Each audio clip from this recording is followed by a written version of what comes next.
Hello everybody, welcome back to my channel में नीरज। बेटा इसमें मैं क्वेश्चन कराने आई हूँ आपको बायोलॉजी के।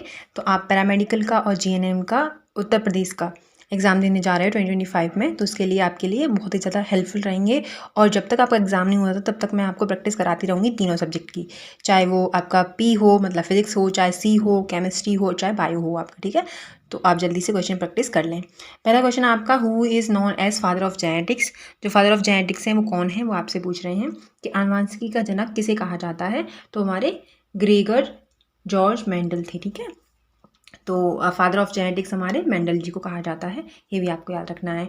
आपसे पूछे कि वो कौन थे, तो वो एक पादरी थे जिन्होंने मटर का जो हमारा गार्डन पी होता है उस पर एक एक्सपेरिमेंट किया था। स्वीट पी पे नहीं किया था, ये ध्यान रखना है, गार्डन पी पे किया था उन्होंने एक्सपेरिमेंट। ठीक है, ये चीज़ें कुछ ध्यान रखने की हैं, वो आप ध्यान रखना। The alternate form of gene are called. जो ऑल्टरनेट फॉर्म होता है जीन का उसको क्या बोलते हैं, तो उसको हम एलील बोलते हैं, ये आपको याद रखना है। एक जीन के वैकल्पिक रूप को कहा जाता है, तो वैकल्पिक रूप को क्या कहा जाता है, हमारा एलील कहा जाता है। नेक्स्ट क्वेश्चन देखिए, नेक्स्ट क्वेश्चन है आपका ये, what is the human chromosome number. जो ह्यूमन क्रोमोजोम नंबर होता है वो आपको बताना है। तो ह्यूमन क्रोमोजोम नंबर कितना होता है आपको पता है सभी को, 46 क्रोमोजोम नंबर होता है। अगर पेयर में पूछे आपसे वो 23 पेयर हो जाएगा। ठीक है, पेयर में अगर आपसे पूछता है तो 23 पेयर आपका आंसर हो जाएगा। मानव गुणसूत्रों की संख्या कितनी होती है, 46। नेक्स्ट क्वेश्चन देखिए, which of the following is a sex linked genetic disorder. Sex linked genetic disorder आपसे पूछ रहे हैं कि निम्नलिखित में से कौन सा एक लिंग संलग्न आनुवांशिक विकार है, आपसे ये कह रहे हैं। तो जो हमारा सेक्स लिंक जेनेटिक डिसऑर्डर है, ये हमारा आपका जो एनसीईआरटी है, एनसीईआरटी, उसमें भी आपको दे रखा है कि सेक्स लिंक कौन से हैं और आपके क्रोमोसोमल डिसऑर्डर कौन से हैं और मेंडेलियन डिसऑर्डर कौन से हैं। ये तीनों ही चीज़ें दे रखी हैं। अगर आप पढ़ना चाहो तो अपनी एनसीईआरटी में, 12th की एनसीईआरटी में आप चैप्टर पढ़ लेना और उसको अच्छे से ध्यान में रखना कि कौन सी सेक्स लिंक्ड हैं, कौन सी ऑटोसोमल डिसऑर्डर्स हैं, कौन से मेंडेलियन डिसऑर्डर्स हैं और कौन से क्रोमोसोमल डिसऑर्डर्स हैं। ठीक है, ये आप पढ़ लेना, एक बार गो थ्रू हो लेना, क्योंकि वहाँ से क्वेश्चन बनता ही बनता है। तो क्वेश्चन क्या हो जाएगा आपका, इसका आंसर जो लिंग संलग्न आनुवांशिक विकार है वो हमारा हीमोफीलिया है। नेक्स्ट क्वेश्चन देखिए, 5 कह रहे हैं, the process of copying genetic information from DNA to RNA is called. जो हम ना डीएनए से आरएनए में आनुवांशिक जानकारी की जो प्रतिलिपि बनाने की प्रक्रिया कहलाती है उसको क्या कहते हैं, तो वो ट्रांसक्रिप्शन कहलाता है। एक चीज़ यहाँ पे आपको याद रखना है, जो डीएनए से हम आरएनए पे जाते हैं तो वो ट्रांसक्रिप्शन होता है, ये वाला। ठीक है, ट्रांसक्रिप्शन, ट्रांसक्रिप्शन। ठीक है, आरएनए की जाने की प्रक्रिया है। और जो आरएनए से प्रोटीन बनता है बेटा, आरएनए से जो प्रोटीन बनता है वो ट्रांसलेशन से बनता है, ट्रांसलेशन से बनता है। ठीक है, ये चीज़ें आपको याद रखनी है। बाकी इसका रिवर्स ट्रांसक्रिप्शन भी होता है यहाँ पे, डीएनए से आरएनए से डीएनए बनना और डीएनए से डीएनए बनना, मतलब डीएनए से उल्टा होता है, तो वो हमारा क्या कहलाता है, रिवर्स ट्रांसक्रिप्शन कहलाता है। ये याद रखना है आपको। बाकी ये दिया किसने था, तो ये क्रिक ने दिया था, ये भी आपको याद रखना है। ये पूरी प्रोसेस जो है हमारी डीएनए से, ये वाली जो प्रोसेस है पूरी, डीएनए से आरएनए बनना और आरएनए से प्रोटीन बनना, प्रोटीन बनना, ये हमारी क्या कहलाती है, इसको पूरी को हम क्या बोलते हैं, सेंट्रल डोग्मा बोलते हैं, सेंट्रल डोग्मा। ठीक है, पूछा जाएगा आपसे कि आप अगर आपको ये ना देके आपको पूछा जाए आपसे कि सेंट्रल डोग्मा किसने डिस्कवर किया था या किसने दिया था, तो आप बताएंगे क्रिक ने दिया था। ठीक है, तो आंसर हमने कर लिया है इसका। क्वेश्चन देखेंगे नेक्स्ट, ह्यूमन डिजीज से, कि which of the following disease cause by virus. Virus से आप देखो, ये क्वेश्चन भी बहुत इंपॉर्टेंट है। जो क्वेश्चन मैं आपको करा रही हूँ उससे रिलेटेड क्वेश्चन आपके आते ही आते हैं एग्जाम में। या तो आपसे वायरस से पूछ लेगा, या फंजाई से पूछ लेगा, या फिर आपका बैक्टीरिया से पूछ लेगा, प्रोटोजोन से इवन पूछ लेता है वो आपसे। तो आपको याद रखना है ये सारी जो चीज़ें हैं, जैसे वायरस से, तो ये ह्यूमन डिजीज़ वाला जो ये वाला पोर्शन है, इस पूरे पोर्शन को आपको ध्यान से पढ़ के जाना है कि कौन सी डिजीज़ किससे हो रही है हमें। ठीक है, तो वायरस से कौन सी होती है हमारी, polio. Polio is a viral disease है। पोलियो के साथ साथ में हम रेबीज़ भी लिख सकते हैं, rabies is also a viral disease. ठीक है, और क्या कह सकते हैं, और हम कह सकते हैं राइनो वायरस। राइनो वायरस जो हमारा होता है, क्या हमें जुकाम हो जाता है, आप हर कोई राइनो वायरस से, तो हर कोई हमेशा पीड़ित हुआ ही होगा कभी ना कभी, ठीक है। तो राइनो वायरस हमारा क्या हो जाता है, वो हो जाता है हमारा जुकाम का, जो कॉमन कोल्ड होता है उसका। कॉमन कोल्ड भी लिख सकते हो यहाँ पे अगर आप लिखना चाहो तो, कॉमन कोल्ड भी लिख सकते हैं आप, ठीक है। और भी डिजीज़ हैं जो वायरस से होती हैं, जैसे एड्स हो गया, एड्स लिख सकते हैं आप, एड्स हो गया हमारा, एड्स हो जाता है। और क्या हो सकता है बताइए एड्स के अलावा, एड्स के अलावा और क्या हो सकता है ज़रा सोचिए। तो मलेरिया माला क्या है, प्रोटोजोन है, ये आपको याद रखना है, प्रोटोजोन डिजीज़ है। ट्यूबरक्लोसिस हमारा बैक्टीरियल डिजीज़ है, ठीक है। और cholera also a bacterial disease, ठीक है। साथ में आप प्लेग भी कर सकते हो, plague also a bacterial disease. और क्या कर सकते हैं आप, निमोनिया कर सकते हैं, pneumonia is also a bacterial disease, ठीक है। तो ये सारी डिजीज़ आपको याद रखना है, जिससे कि आपको कंफ्यूज ना हो कि आप वायरल डिजीज़ कौन सी है और आपकी क्या है बैक्टीरियल डिजीज़ कौन सी है, फंगल डिजीज़ कौन सी है। फंगल डिजीज़ आप देख सकते हो, फंगल डिजीज़ में जो रिंगवॉर्म हो जाता है, फंगल रिंगवॉर्म है आपका, ठीक है। रिंगवॉर्म आपने सुना होगा, जो आपको हो जाता है, तो आपको नहीं मतलब हर किसी को, किसी न किसी को हो जाता है फैमिली में, तो ये फंगल डिजीज़ है, ठीक है। ऐसे आपको याद रखनी है चीज़ें। अब नेक्स्ट क्वेश्चन देखिए, deficiency of vitamin C caused which disease.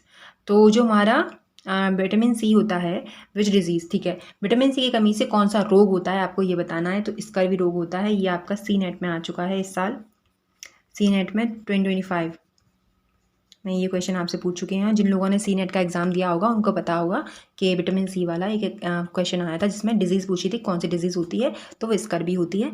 तो इंपॉर्टेंट है ये क्वेश्चन, विटामिन से भी आपके आते हैं। विटामिन पढ़ लेना आप, विटामिन के पढ़ लेना, विटामिन सी पढ़ लेना, और विटामिन ए बी पढ़ लेना, ठीक है। और क्या है, और बाकी कौन सी हैं, बाकी इम्यूनोग्लोबुलिन कुछ आपकी, जैसे आपकी इम्यूनोग्लोबुलिन हो गई कि इम्यूनिटी वाली, जैसे IgA IgG। IgA हमारा मिल्क में मिलता है, जो क्लोस्ट्रम होता है उसमें, और IgG हमारा किस में मिलता है, हमारी जो प्रेग्नेंट वुमेन होती है उसमें IgG नामक वो इम्यूनिटी मिलती है। और आपको बताऊँ मैं, एंटीबॉडीज़ मिलती हैं। और बाकी एक और है जो IgE है, वो एलर्जी के लिए होती है, IgE, ठीक है। IgE अगर किसी को एलर्जी होती है तो एलर्जी को प्रतिरक्षा करने के लिए एंटीबायोटिक हैं, एंटीबॉडीज़ कह सकते हो आप, एंटीबॉडीज़ हैं, तो ये हमारा एलर्जी के लिए है, ठीक है। ये सारी चीज़ें आपको याद रखनी है, जैसे मुझे याद है। क्वेश्चन नंबर देखिए 8 कह रहे हैं, द जो आपका विडाल टेस्ट होता है is use to diagnose of. जो विडाल टेस्ट होता है ये बहुत ही कॉमन टेस्ट है और हर एक एग्जाम में पूछा ही पूछा जाता है, क्योंकि बहुत इंपॉर्टेंट है इसलिए। और टाइफाइड से कभी ना कभी कोई ना लोग तो ज़रूर पीड़ित हुए होंगे, ठीक है। तो इसलिए ये जो विडाल टेस्ट है वो बहुत ही कॉमन है और हर एक एग्जाम में पूछ लेते हैं उसको। तो हमारा क्या है, टाइफाइड है। टाइफाइड किससे होता है, साल्मोनेला टाइफी से,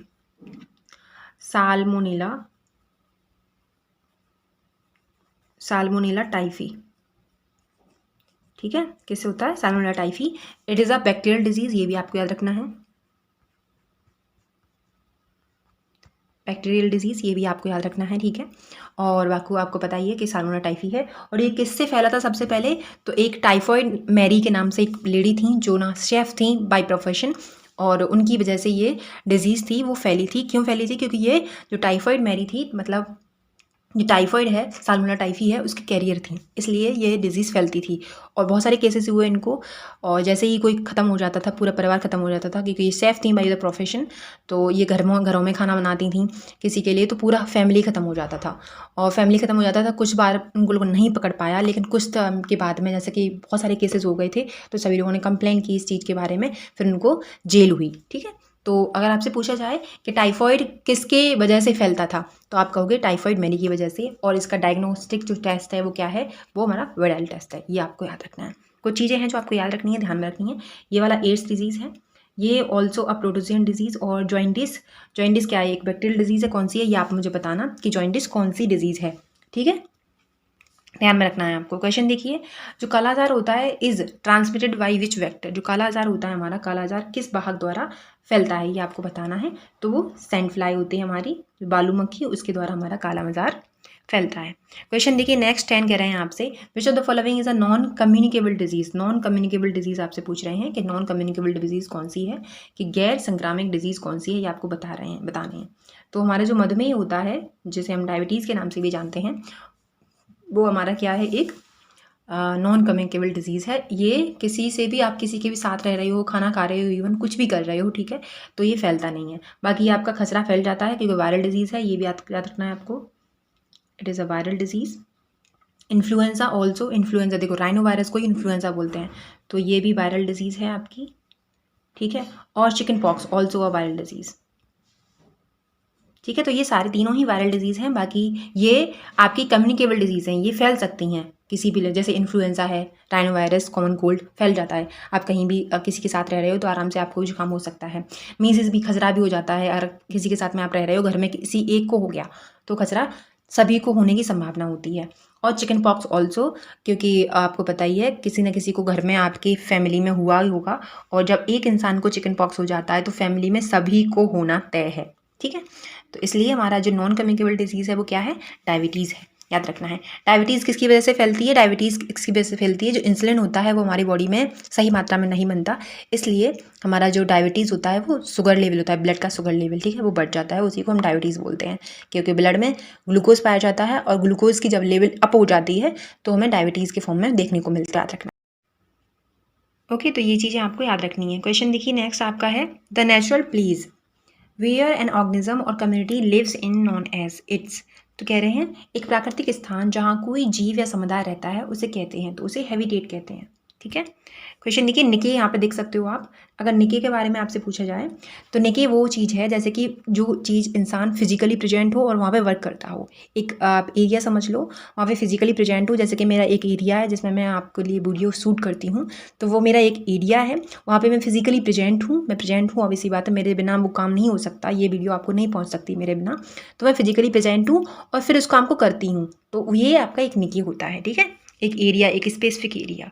क्वेश्चन देखिए 12 आपसे कह रहे हैं, which of the following is a primary producer in an ecosystem. जो प्राइमरी प्रोड्यूसर होता है इकोसिस्टम में वो क्या होता है, तो वो हमारे प्लांट्स होते हैं प्राइमरी प्रोड्यूसर। निम्नलिखित में से कौन पारिस्थितिकी तंत्र में एक प्राथमिक उत्पादक है, तो वो हमारे प्लांट्स हैं, ये आपको याद रखना है, ठीक है, प्रोड्यूसर। अब देखिए नेक्स्ट क्वेश्चन आपका, the term biodiversity refers to, जो टर्म होता है बायोडाइवर्सिटी वो क्या रेफर करता है, तो वो variety of living organism in an ecosystem, ठीक है, सी ऑप्शन आपका सही हो जाएगा। एक पारिस्थितिकी तंत्र में जीवित जीवों की जो विविधता होती है उसको हम क्या बोलते हैं, बायोडाइवर्सिटी बोलते हैं, जैव विविधता बोलते हैं। उसका अर्थ क्या होता है, variety of living organisms in an ecosystem.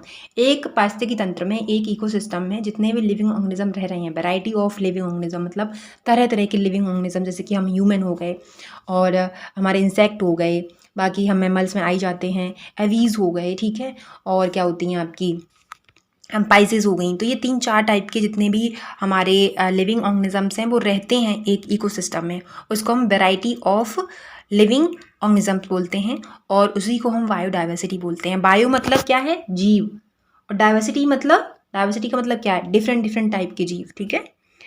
आगे देखिए question, which gas is primarily responsible for the green house effect. जो प्राइमरली रेस्पॉन्सिबल गैस होती है वो कौन सी होती है ग्रीन हाउस इफेक्ट के लिए, तो ग्रीन हाउस प्रभाव के लिए मुख्य रूप से कौन सी गैस जिम्मेदार है, तो वो CO2 है, आपको याद रखना है, ठीक है, कार्बन डाइऑक्साइड याद रखना है आपको। क्वेश्चन देखिए नेक्स्ट आपका है, the highest tropical level in food chain is usually occupied by.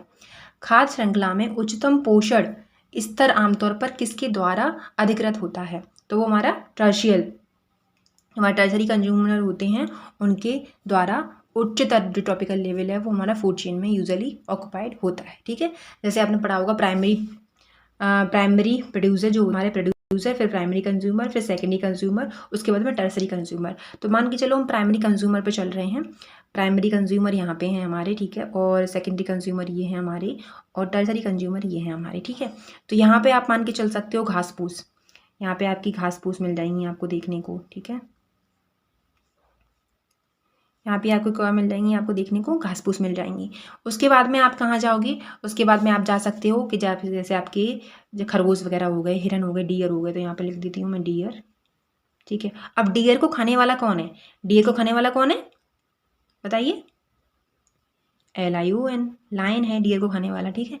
और ह्यूमन भी हम रख सकते हैं यहाँ पे, ह्यूमन। तो ये हमारा क्या हो गया, प्राइमरी, ये प्राइमरी प्रोड्यूसर हो गया बेटा, और इसको हम प्राइमरी कंज्यूमर बोल सकते हैं। ये क्या हो गया, हमारा प्राइमरी कंज्यूमर हो गया, और ये हमारा हो गया जैसे यहाँ पे आप बता सकते हो ये वाला जो प्राइमरी प्रोड्यूसर है उसके बाद में आप प्राइमरी कंज्यूमर भी बना सकते हो। जैसे कि प्राइमरी प्रोड्यूसर कौन हो गया हमारा, घास हो गई। प्राइमरी कंज्यूमर हमारा डियर हो गया, डियर या खरगोश हो गया। और हमारा जो टर्सरी कंज्यूमर, प्राइमरी फिर सेकेंडरी कंज्यूमर होता है, तो सेकेंडरी कंज्यूमर कौन है, उसको खाने वाला वो है। फिर टर्सरी होता है हमारा, तो वैसे ही हमारा ये टर्सरी हो जाएगा, टर्सरी कंज्यूमर। ठीक है, तो टर्सरी कंज्यूमर वही होते हैं जिनको खा ना सके कोई, जिनको मार ना सके कोई, जिनको मारने वाला कोई ना हो, तो उसको हम टर्सरी कंज्यूमर बोलते हैं। जैसे शेर को मारने वाला कोई है नहीं, तो इसलिए जंगल में मारने वाला कोई है नहीं, तो इसलिए लाइन हमारा टर्सरी कंज्यूमर में आ जाएगा। और ह्यूमन को मारने वाला कोई नहीं है, उनकी नेचुरल डेथ होती है या फिर उनका कैसे भी खत्म हो जाता है, लेकिन उनको कोई मार नहीं सकता, उनको खा नहीं सकता कोई मार के, तो इसलिए वो टर्सरी कंज्यूमर में आ जाते हैं। ठीक है, आप देखिए नेक्स्ट क्वेश्चन आपका यहाँ से है, सेल बायोलॉजी से। आपसे कह रहे हैं कि which cell organelle is responsible for protein synthesis. Protein synthesis के लिए कौन सी सेल ऑर्गेनेली काम करती है या जिम्मेदार होती है, तो वो हमारा प्रोटीन सिंथेसिस के लिए क्या है, राइबोसोम है। Ribosome is a protein synthesis के लिए रिस्पॉन्सिबल होता है। क्वेश्चन देखिए next, the control centre of the cell is, control centre क्या होता है हमारा सेल का, तो वो न्यूक्लियस होता है। बहुत ही इंपॉर्टेंट क्वेश्चन है, आई होप आप लोग इसको समझ पाओ, और अगर आप प्रैक्टिस कर रहे हो तो आप किसी और को भी शेयर कर पाओ, जिससे कि बच्चे प्रैक्टिस कर सकें। ठीक है, क्वेश्चन देखिए, plant cells differ from animal cells is possess. तो प्लांट सेल हमारी डिफर क्यों करती हैं एनिमल सेल से, क्योंकि उनके पास में क्या नहीं होता है, उनके पास में होता नहीं है क्लोरोप्लास्ट। तो हमारी प्लांट सेल डिफर करती हैं एनिमल सेल से क्योंकि उनके पास में क्लोरोप्लास्ट नहीं होता है। ठीक है, क्योंकि जो पादप कोशिकाएं होती हैं जंतुओं से इसलिए स्थानांतरित होती हैं क्योंकि जो एनिमल सेल होते हैं उनके पास में क्लोरोप्लास्ट नहीं होता है, प्लांट सेल के पास में होता है। क्वेश्चन देखिए, द फ्लूइड मोज़ेक मॉडल जो हमारा था of the cell membrane was propose by. Fluid mosaic model मैंने बहुत बार क्वेश्चन कराया है ये आपको, तो वो सिंगल एंड निकोलसन ने दिया था। ऑप्शन सी आपका सही हो जाएगा। Last but not the least आपसे कह रहे हैं, which type of cell division results in 2 identical daughter cells. आपको बताना है किस प्रकार की जो कोशिका विभाजन होता है उसमें परिणाम स्वरूप 2 समान पुत्री कोशिकाएं बनती हैं, तो उसको हम माइटोसिस बोलते हैं, जिसमें हमारी 2 आइडेंटिकल डॉटर सेल्स हमको देखने को मिलती हैं। जब भी हमारा फर्टिलाइजेशन हो जाता है, फर्टिलाइजेशन होने के बाद में जाइगोट का फॉर्मेशन हो जाता है, तो हमारी माइटोसिस ही होती है, उसमें मियोसिस फिर नहीं होती है, क्योंकि उसमें हमें बढ़ानी है सेल्स। ठीक है, एक जैसे सेल्स को, तो इसमें माइटोसिस होता है। Thank you so much for watching me, take care. आपको कैसा लगा लेक्चर प्लीज़ मुझे इन्फॉर्म करें।